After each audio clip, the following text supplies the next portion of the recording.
मेहता का उल्टा चश्मा। संसार की डगर पे पति पत्नी बैलगाड़ी के दो पहियों जैसे होते हैं। अगर एक भी पहिया हिल जाए तो पूरी बैलगाड़ी टूट जाती है और संसार बिखर जाता है। वाह। हम औरतों को ही जिंदगी भर पतियों को एडजस्ट करते रहना है, बाकी कहीं नहीं। माधवी, तुम जब खाना बनाती हो तो कभी कभी खाने में नमक ज्यादा होता है, कभी मिर्ची ज्यादा होती है, तो भी मैं जैसे तैसे खा ही लेता हूँ ना। ओहो, मतलब आप ये कहना चाहते हैं कि मैं खाना खराब बनाती हूँ? एक मिनट पिड़ू, माधवी भाभी, आप लोग प्लीज झगड़ो मत। ओ, हमारी आपस में सुलह हो गई है। देखो, मुझे शादी करनी कि नहीं करनी इसकी सलाह देने की तुम्हें जरूरत नहीं है। और ये सुविचार तुमने ही लिखा है ना? संसार की डगर पे पति पत्नी बैलगाड़ी के दो पहियों जैसे होते हैं। एक भी पहिया हिल जाए तो बैलगाड़ी टूट जाती है, संसार बिखर जाता है। अरे गलती हो गई सुविचार लिख के, ये अब मैं मिटा ही देता हूँ। सबको जानना था ना, बैलगाड़ी का बैल कौन है? पति ही बैल होता है, और कौन? कान खोलकर सुन ले, मैं एक भी मेरे दुरुस्त अपना नाम नहीं निकलवाऊंगा। तू मुझे शादी करने से रोक रहा है? मैं शादी करके रहूंगा। मैं मेरे संसार की गाड़ी के दोनों पहियों को ऐसे चलाऊंगा कि चाहे कितने भी स्पीड ब्रेकर आ जाए, दोनों पहिए अपनी जगह से हिलेंगे नहीं। पूरी दुनिया हमें देखती रह जाएगी। मैं शादी करके रहूंगा। तू समझता क्या अपने आप को? कुछ भी हो जाए, आज से अचार पापड़ की डिलीवरी मैं ही करूंगी। सुनीला जी के साथ साथ और 2-3 जगह पापड़ की डिलीवरी करूंगी, और आते आते मस्त की होटल में खाना खा के आऊंगी। इनको क्या लगता है मैं अकेले होटल में खाना नहीं खा सकती हूँ? आज तो दिखा ही दूंगी। वो एक पात्र अभी ने ये लो पापड़। हाँ। मैं अभी भी कह रहा हूँ कि मैं जाकर थोड़ी देर बाद डिलीवरी करके आता हूँ पापड़ की। राव दिया, मैंने एक बार कहा ना, अचार पापड़ की डिलीवरी आज से मैं ही करूंगी, मतलब मैं ही करूंगी। अरे लेकिन तुम रिक्शा से जाओगी, रिक्शा से आओगी, पापड़ का आधा प्रॉफिट उसी में चला जाएगा, फायदा क्या? परमेश्वरा, पैसा पैसा पैसा, मेरी कोई कीमत ही नहीं है। इस्त्री का काम कर देता हूँ तब तक। मैं जा रही हूँ। एक मिनट, आज से मेरी साड़ियों को भी इस्त्री करने की कोई जरूरत नहीं। क्यों? मैं बाहर से करवा लूंगी। बाहर इस्त्री वाला एक साड़ी इस्त्री करने के 25 रुपए लेता है मंटल। मुझे 25 रुपए परवड़ेगा मंटल। देखो माधवी, हम दोनों के झगड़े के चक्कर में घर का नुकसान करवाने की कोई जरूरत नहीं है। मैं रिक्शा में जाऊंगी, बाहर से इस्त्री करवाऊंगी, इस्त्री मैं ही करूंगा। ठीक है, आप इस्त्री करो, मैं आपको 25 रुपए दूंगी। पैसे दो। ठीक है, मैं भी 25 रुपए ले लूंगा। अच्छा है ना, घर का पैसा घर में ही रहेगा।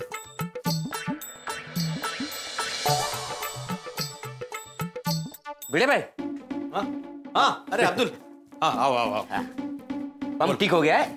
अच्छा हो गया? हाँ, इसका पेमेंट कर दो। हाँ भाई साहब, आपको मैंने कल फोन किया था, आप आ जा रहे हैं, एक दिन लेट। अब क्या बताऊं भाई साहब, कल मेरी घरवाली ने मेरा दिमाग खराब कर दिया। कहती है मुझे भी हफ्ते में एक दिन की छुट्टी लेनी ही पड़ेगी, जैसे दूसरे लेते हैं। अच्छा? हाँ, अब आप ही बताइए, हमारा काम ही ऐसा है। हमारे धंधे में हम छुट्टी कैसे ले सकते हैं? अब ये बात मैं अपनी बीवी को कैसे समझाऊं? नहीं समझा पाओगे भाई, बीवी को कभी नहीं समझा पाओगे। दुनिया में ऐसा कोई भी पति नहीं है जो अपनी बीवी को कुछ समझा सकता है। क्या होता है, बीवी भिड़े भाई, पेमेंट कर दो ना। हाँ, तुम बिल लाए हो? हाँ।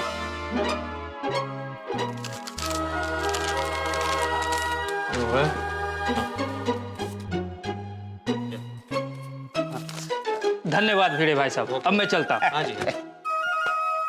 और भिड़े भाई, चलूं मैं? हाँ हाँ, थैंक यू। ओके।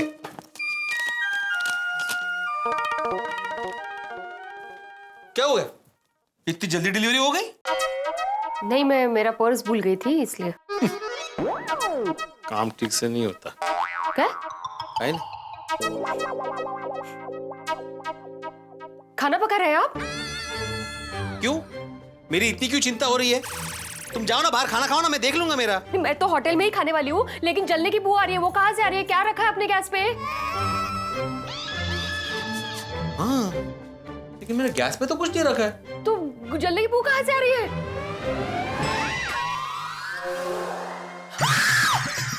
अरे देवा, परमेश्वरा! अरे ये क्या किया आपने? नहीं, वो मैं इस्त्री कर रहा था, वो अब्दुल आ गया तो जल्दबाजी में मैं इस्त्री ऐसे खड़ी करना भूल गया। भूल गया मैंने? नहीं, ये आपने जानबूझ के किया है। कहते?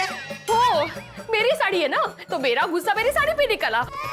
और जानबूझ के जलाया आपने इसको। अरे क्या वेड़ लग क्या माधवी, क्या कुछ भी बोल रही हो? ऐसा नहीं है। ऐसा ही है। मतलब तुम्हारा ये मानना है कि ये साड़ी मैंने जानबूझ के जलाई? ठीक है, अगर तुम्हारा ऐसा मानना है ना तो ठीक है, मैंने ये साड़ी जानबूझ के जलाई। बोलो क्या करोगी? काय करना डोमलो। एक मिनट, अगर आपको ऐसा लग रहा होगा ना कि ये साड़ी जलाने से मेरा मूड खराब होगा, फिर मैं होटल में खाना खाने नहीं जाऊंगी, लेकिन आप बहुत गलत सोच रहे हैं। मैं जाऊंगी, मैं रेस्टोरेंट में जाऊंगी, वहां चाइनीज खाऊंगी और अपना मनचाहा सूप भी पीऊंगी। हाँ पता है माधवी, मुझे 10 बार बोलने की जरूरत नहीं है, मैं अपना बंदोबस्त खुद कर दूंगा। बोला ना मैंने। जाओ जाओ एंजॉय करो। ये साड़ियाँ कहाँ लेके जा रही हो? और साड़ियाँ नहीं जलानी है मुझे, और वैसे भी नई तो खरीद के देते नहीं है आप, नहीं कहा? नहीं खरीद? अरे बस साड़ियाँ का आभार तो पडल्या होत्या एवढ्या।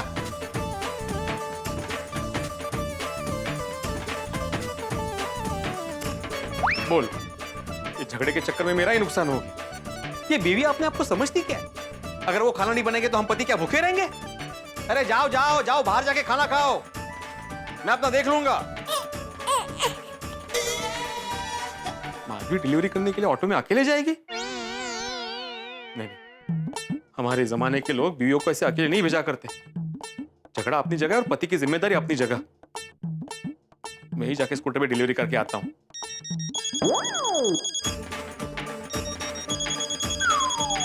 क्या मैडम अपना फोन यही भूल गई है? शाबाश। मैं हमेशा से इनके सामने झुकती आई हूँ, लेकिन इस बार नहीं झुकूंगी। इस बार तो इनको ही माफी मांगनी पड़ेगी। माधवी, आ गए माफी मांगने।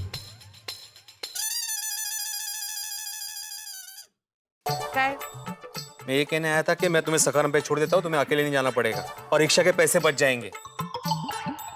और तुम्हारी साड़ी भी मैं इस्त्री करवा दूंगा। खामा का इसको भी पैसे खर्च हो जाएंगे। अपने झगड़े में अपना नुकसान क्यों करवाना है ना? चलो। फिर से पैसों की बचत। पत्नी की तो 1% वैल्यू नहीं है आपको। देवा, मुझे लगा था माफी मांगने आए हैं आप। अरे जब मेरी कोई गलती नहीं तो माफी क्यों मांगू? गलती आपकी ही है। नहीं ठीक है, मत मांगिए माफी। और रही अकेले जाने की बात, मैं रिक्शे से अकेले जा सकती हूँ और मैं रिक्शे से ही जाऊंगी। और साड़ियां मैं बाहर से इस्त्री करवाऊंगी, और जब तक मेरी सभी साड़ियों को इस्त्री नहीं हो जाती तब तक मैं रिक्शे में ही बैठी रहूंगी, वो भी मीटर चालू रख के। ठीक है, रिक्शे में बैठी रहो, साड़ियां भी बाहर ही इस्त्री करवाओ, रिक्शे से लॉन्ग ड्राइव पे जाओ, उधरो पैसे, मना क्या है? लेकिन ये जो मोबाइल तुम अपना घर पे भूल गई थी, वो तुम साथ में लेके जाओगी कि बाहर से नया मोबाइल लोगी? लगता है भिड़े भाई माधवी भाभी से नाराज है। माधवी भाभी से बात करनी चाहिए, क्या कहते हो?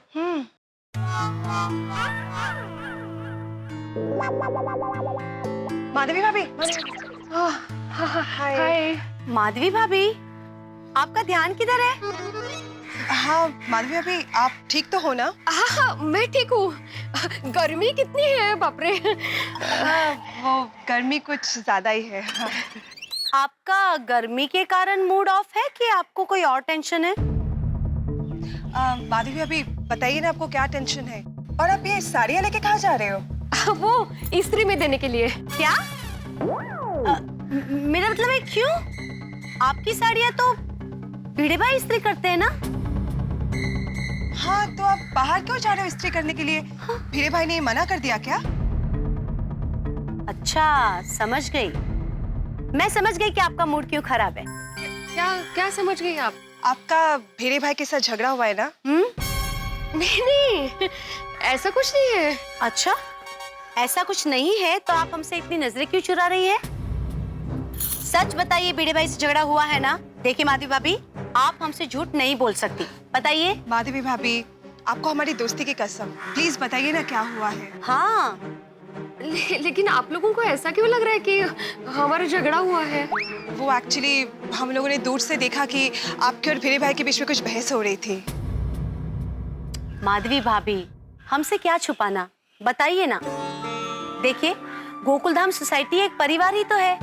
देखिए माधवी भाभी, आप बताएंगे तो शायद हम आपकी कुछ मदद भी कर पाएंगे। तो बताइए ना, क्या प्रॉब्लम हुआ है? वो हम दोनों में छोटा सा झगड़ा हुआ है। गलती उनकी है, लेकिन वो सॉरी ही नहीं बोल रहे हैं। अब गलती है तो सॉरी तो बोलना चाहिए ना, लेकिन नहीं। अपनी पत्नी के सामने क्या इतना ईगो दिखाना है? माधवी भाभी, सच बताऊं, हर पति पत्नी के बीच झगड़ा होता है, इसमें टेंशन लेने की कोई बात नहीं है। और वैसे भी तारक की और मेरी बात करूं ना, तो जब भी हमारे बीच झगड़ा होता है ना, तो हमेशा मुझे ही सॉरी कहना पड़ता है। तारक कभी सॉरी कहते नहीं है, और मैं भी सॉरी कह देती हूँ। पूछो क्यों? क्योंकि मेरे सॉरी कहने से झगड़ा वहीं खत्म हो जाता है और तारक खुश हो जाते हैं। तो जब मेरे पति खुश तो मैं भी खुश, समझे? नहीं नहीं, मैं ऐसा नहीं होने दूंगी। अगर गलती की है तो माफी तो मांगनी पड़ेगी। हेलो, हाँ मैं निकल चुकी हूँ, बस पहुंच ही रही हूँ। आ जाती हूँ। हाँ हाँ, थैंक यू। मैं अर्जेंट डिलीवरी है तो मैं निकलती हूँ। हाँ ओके ओके, सॉरी। चलिए मिलते हैं। ओके। माधवी भाभी बहुत टेंशन में लग रही है। हाँ, माधवी भाभी टेंशन में तो लग रही थी, और मुझे लगता है हमें उनके लिए कुछ करना चाहिए। आफ्टर ऑल गोकुलधाम सोसाइटी एक परिवार ही तो है। एग्जैक्टली। यू नो व्हाट, मुझे लगता है हमें भिड़े भाई से जाके बात करनी पड़ेगी ताकि उन दोनों के बीच की प्रॉब्लम सेटल हो जाए। पर बबीता जी, ये पति पत्नी के बीच की बात है। अगर हम भिड़े भाई से जाके बात करेंगे और उनको बुरा लगा तो फिर क्या करेंगे? हाँ वो तो है, लेकिन मुझे लगता है कि हमें माधवी भाभी के लिए ना भिड़े भाई से जाके बात करनी चाहिए। हाँ, ये बात भी सही है आपकी। हमें माधवी भाभी के लिए तो बात करनी ही पड़ेगी। ठीक है, तो फिर भिड़े भाई के पास जाते हैं और बात करते हैं। कहते हैं उनसे कि रूठी हुई माधवी भाभी को मना लीजिए, कह दीजिए सॉरी और बात खत्म कीजिए। हाँ, लेकिन ऑन सेकंड थॉट मुझे ये लगता है कि हम लोग डायरेक्टली जाके भिड़े भाई से बात करेंगे ना तो उनको बुरा लगेगा। हो, मतलब प्रॉब्लम तो है। सोच लिया। हाँ? बड़े बुजुर्गों ने कहा है कि जब घी सीधी उंगली से ना निकले तो उंगली टेढ़ी करके घी निकालना पड़ता है। मतलब हमें भिड़े भाई से जाके घुमा फिरा के बात करनी पड़ेगी। ठीक है, चलो। इतना समझाया माधवी को कि गुस्से में पैसों की बर्बादी मत करो, फिर भी मेरी एक भी बात नहीं सुनी और चली गई रिक्शा में, और साड़ियां भी इस्त्री भारी करनी थी। हो गई सब पैसों की बर्बादी, और ऊपर से मैडम होटल में खाना खा के आई। माधवी को क्या लगता है वो खाना नहीं बनेगी तो मैं भूखा रहूंगा? अरे मैं अपने हाथों से खाना पका सकता हूं। हमारे जमाने के लोग आत्मनिर्भर और स्वावलंबी होते हैं। मैं अपना खाना खुद बना लूंगा। माधवी ही होगी। आखिर गलती का एहसास हो ही गया। पत्नी पति को भूखा देख ही नहीं सकती। करेक्ट है।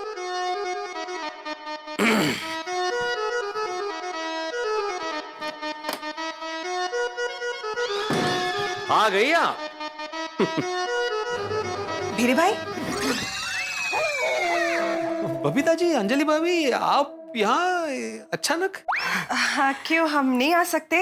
नहीं नहीं, आ सकते हैं, लेकिन क्या है आप अचानक आ गई ना तो थोड़ा सा मैं सरप्राइज हो गया। आइए ना, आइए, मैं पानी लेके आता हूँ, बैठिए। एक मिनट भिड़े भाई, आप क्यों तकलीफ ले रहे हैं? माधवी भाभी नहीं है क्या? वो माधवी अपने सहेली के घर गई है ना, इसलिए। Okay okay. आप बैठिए, मैं पानी लेके आता हूँ, बैठिए। हाँ, ओके ओके ओके। सहेली के वहाँ। सुनो, भिड़े भाई ने ये कहा कि माधवी भाभी अपनी सहेली के पास गई है। जबकि माधवी भाभी अचार पापड़ की डिलीवरी करने गई है। फिर भी हाँ, ये लीजिए पानी। Thank you so much, thank you. Bhide भाई, सब कुछ ठीक है ना? हाँ, ऐसा क्यों पूछा? नहीं नहीं, आपका मूड ठीक नहीं लगा इसलिए आपकी खैरियत पूछ रहे हैं। सब ठीक है ना? नहीं नहीं, मैं बिल्कुल ठीक हूँ, मेरा मूड बिल्कुल ठीक है। अच्छा, ओके। माधवी भाभी कब तक लौटेंगी? उसे आने में वक्त लगेगा, वो रिश्तेदार के यहाँ गई है ना। एक मिनट भिड़े भाई, आपने तो कहा कि माधवी भाभी अपनी सहेली के घर गई है, तो फिर? अच्छा, भिड़े भाई, आप हमसे कुछ छुपा रहे हैं क्या? नहीं, ऐसा कुछ नहीं है। भिड़े भाई, कुछ तो है। आप पक्का हमसे कुछ छुपा रहे हो? हाँ, देखिए ना, हमारी बात सुनते ही आपके चेहरे पर एकदम टेंशन आ गया। आपका चेहरा पूरा उतर गया। नहीं नहीं, वो क्या है कि हाँ, बोलिए ना भिड़े भाई, वो क्या? हाँ भिड़े भाई, बोलिए ना प्लीज। देखिए, आफ्टर ऑल हम लोग एक फैमिली जैसे ही है ना।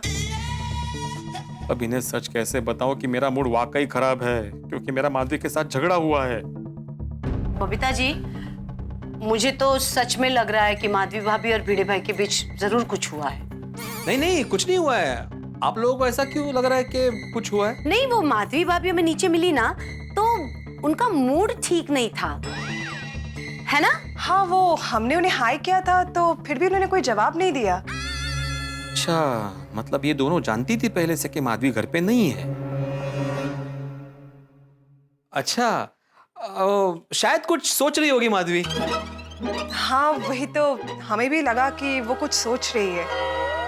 हाँ, लेकिन भिड़े भाई, माधवी भाभी क्या सोच रही होगी वो आप हमें बता सकते हैं? आप ही माधवी क्या सोच रही होगी वो मैं कैसे बता सकता हूँ ना? भिड़े भाई, आप दोनों के बीच में कोई झगड़ा हुआ है क्या? नहीं, आपको ऐसा क्यों लग रहा है कि मेरे और माधवी के बीच झगड़ा हुआ है? माधवी ने बताया? नहीं नहीं नहीं, माधवी भाभी ने हमें कुछ नहीं बताया। हाँ, पर हमने दूर से देखा तो आप माधवी भाभी पे नाराज हो रहे थे और उन पे थोड़ा सा गुस्सा कर रहे थे। हाँ हाँ भिड़े भाई, अब तो बता दीजिए कि आप दोनों में किस बात पे झगड़ा हुआ है। बबीता जी, झगड़ा है सच नहीं हुआ है, थोड़ी सी बहस हो गई थी, और कपस में तो छोटी मोटी बहस तो होती रहती है ना। हाँ, वो तो है, पर क्या है ना, माधवी भाभी हमें कुछ ज्यादा ही परेशान लग रही थी। पक्का माधवी ने सब बता दिया है। भिड़े भाई, हाँ? क्या हुआ, आप कहाँ खो गए? मैंने सिर्फ इतना ही कहा कि माधवी भाभी थोड़ी सी परेशान दिख रही थी। हाँ, हो सकता है पापड़ की डिलीवरी का टेंशन हो, बाकी आप जैसा सोच रहे हैं वैसे कोई बात नहीं है। ओके, आप कहते हैं तो मान लेती हूँ, बट हम तो सिर्फ इतना ही कहना चाहते थे कि आप दोनों के बीच में अगर कुछ हुआ हो तो आप प्लीज एक दूसरे को मना लो ना। क्या है ना, कोई एक रूठ जाए ना तो दूसरे का फर्ज बनता है उसे मना लेना। करेक्ट। नहीं, बराबर है आपकी बात, लेकिन हमारे बीच रूठने मारने जैसा कुछ हुआ ही नहीं है इतना सीरियस। अच्छा, ओके, फिर भी जब माधवी भाभी वापस आए तो आप उनसे जरा प्यार से बात कर लेना। हाँ, अब तो मुझे खातरी हो गई है कि माधवी ने हमारे झगड़े के बारे में इन दोनों को बताया है। हाँ, और मैं तो कहती हूँ जैसे ही माधवी भाभी घर आए आप उनको सॉरी ऐसा बोल के मामला रफा दफा कर देना, उनका टेंशन कम कर देना। हाँ भिड़े भाई, प्लीज आप एक बार माधवी भाभी को सॉरी बोल देना। क्या है ना, हम लेडीज को सॉरी सुनना जरा अच्छा लगता है, इनफैक्ट हम सबको अच्छा लगता है, राइट? बिल्कुल बिल्कुल, पता है भिड़े भाई, मेरा और तारक का जब भी झगड़ा होता है ना, चाहे कसूर मेरा हो, पर जब तारक मुझे सॉरी कहते हैं ना तो मुझे बड़ा अच्छा लगता है, और मैं उनको तुरंत माफ भी कर देती हूँ। जब तक मैं इन दोनों को सॉरी के लिए हाँ नहीं कहूंगा, ये दोनों मानने वाली नहीं है। आप टेंशन मत लीजिए, मैं माधवी को आते ही सॉरी कह दूंगा। हाँ, और वैसे माधवी को कुछ नहीं हुआ है, वो बिल्कुल भी परेशान नहीं है। आपने जैसा कहा है ना, मैं वैसा ही करूंगा। पक्का ना? हाँ, पक्का पक्का। ग्रेट, ठीक है, तो हम लोग चलते हैं अभी। Okay, yes yes, thanks for your concern. अरे मोस्ट वेलकम भिड़े भाई। चलो, bye, okay, see you. Bye bye, Thank see you. You.